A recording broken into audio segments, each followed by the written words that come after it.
Welcome to Guardian Talks. I am Aditya Kelalo-Bertie, and joining me today is a Nigerian human rights activist and a 2023 presidential candidate for the African Action Congress Party, Omoyele Sowore.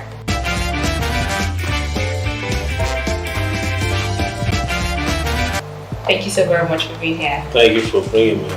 Oftentimes, activists are pretty much a misunderstood set of people. Yes. So would you say that you are misunderstood, or you'd say that your message has been pretty much clear? It has been clear because, messaging or the message is not only expressed, verbally. It's expressed in character and consistency, identity, and other values. And anybody who has followed me for the last 32 years, last 3 decades of my life, knows that I've pretty much stayed the same person. Whether I was in Nigeria or outside of Nigeria, whether I was doing direct or indirect advocacy, activism, and the struggle for social justice. But it's not surprising that the hashtag for your campaign is "We can't continue like this." Yes. Yeah, I mean, taking a cue from the revolution now and all of that. So take it back. It was our slogan for 2019. Okay, so would you say in some sort of way that yourself, Sunday Igboho, and Nnamdi Kanu, would you say somehow you have something in common? Well, anybody who has led or promoted social movements, we have something in common. But social movements are movements that are geared towards either a political, social, or cultural goal. And leaders of these movements will have something in common. We are probably hated the same way. We are, passionate in a lot of ways the same way. And people see us in most cases as the same people pursuing different goals. All leaders of social movements have something in common. That's how I see it. Okay, but if you look at Sunday Igboho, he's agitating for a Yoruba nation. And then here is Nnamdi Kanu too with his own goal and agenda. But you are coming out as running for a president. So yours is not about, let's break apart. So that's what I'm asking. Do you think your message is the same?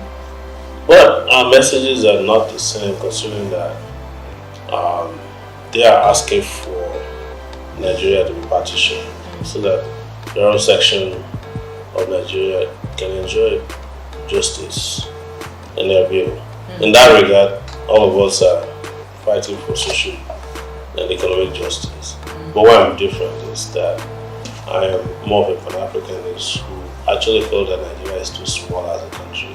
I'm going for African unity and hoping that it is where the dignity of the African man can be better realized is an African country, Africa as a country. And of course, like a federation, I think the bigger we are, the better. Because the continent of Africa can fit 2 other continents, China and probably the whole of Europe, and also Africa as it is today, and they will still be fine. But the fact that the Europeans, when they came for slavery, colonialism, and other things they did to us, knew that a united Africa would be, impossible to cheat or govern. They decided to partition Africa in 1885, eventually in Berlin, and took their own piece of the pie. And that's why we are where we are today. Talking about the presidential race, if you talk to like an average Nigerian, maybe a 5 out of 10, the 3 names that are quick to come to their mouth is Bat, Atiku, as well as Peter Obi. So as a presidential candidate yourself, how does this make you feel? It doesn't make me feel any different. It's a question of who you're talking to, number one. It's also a question of where sometimes you are, the media. And the media also has played a major role in ensuring that those who are not mainstream politicians are not featured as front runners. These are complaining about politics unjust and unfair because then they decide, even as they seek and impart information, to ensure that these are left out. Media itself is a political arm of the state. And I say this because I practice non-conventional media and I know what could be happening in that sector. But the good news for me is that with all that I went through in the last 4 years, nobody would have thought that in 2022 I'd be sitting beside you as a presidential candidate. So much has happened to me in the last 3 years that it is a miracle. I would say that I'm even a presidential candidate. And the political party under which I'm running was hijacked for 3 years. It was just restored back to us on June 2nd. We had presidential election about 6 days later. But we were able to present it. We presented about 200 candidates in different areas across the country. So if you consider how much time we started, how much time we have put into work, and where we are, which is at number 4, number 5, beside this individual, I think we've done really well for ourselves. And with the campaign starting, you're going to see more enthusiasm and momentum. So, what informed your choice of Gala Magashi as your running mate? And also, I see that you pride yourself in taking delivery of his home state, Yes. Kano. Would you say that is enough, or are you confident enough that that transcends to the northern states generally? Yes. I mean, Kano is a political capital in the Northwest, if I'm correct. And the moment you get Kano, you can get so many other people, persons, and so many other places politically from there. We chose him because his values align with us, with ours. He's a human rights lawyer. We represent people, poor people, disenfranchised persons in the Kano area where he practices law. And he's also representing Shiites a lot in the struggle against injustice perpetrated by the Buhari regime. So we're very comfortable with people who understand the nuts and bolts of social justice. So that's what we need right now. Yeah, speaking of your hashtag for this campaign, what in particular would you say that you'll do differently if elected as president? Because a lot of people come in and they say a lot of things before they get elected, and then you could almost say that they're genuine, but then only for them to come there and then you're wondering what exactly. Well, I think Nigeria has had a major problem with leadership. A lot of leaders in Nigeria today have come to office unprepared.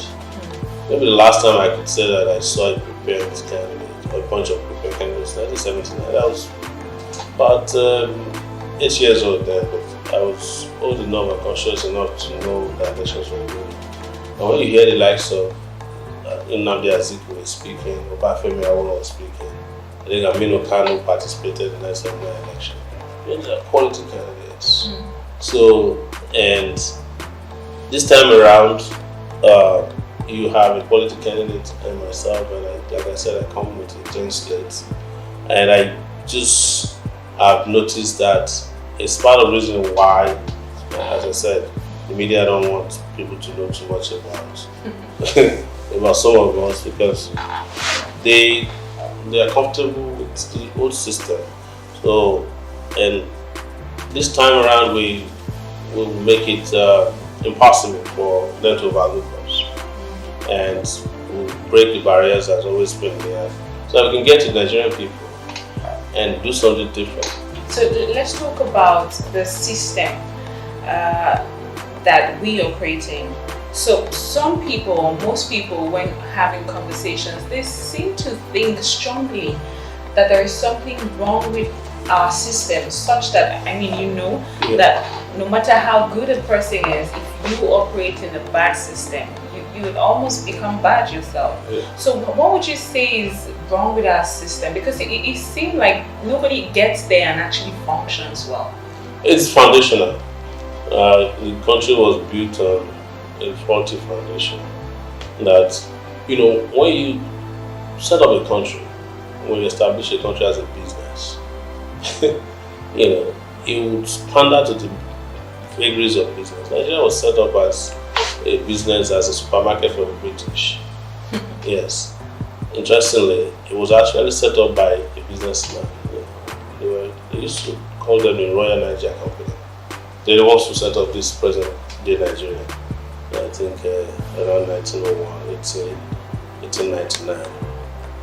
Even the name, it was, you know, decided by a journalist, Flora Shaw, who was Dr. Nigeria's girlfriend.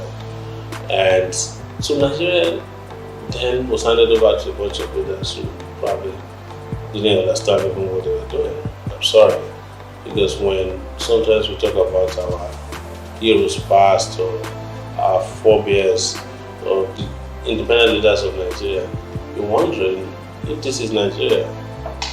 It didn't seem that a lot of work, intellectual work, was put together in even independence that brought us to this place.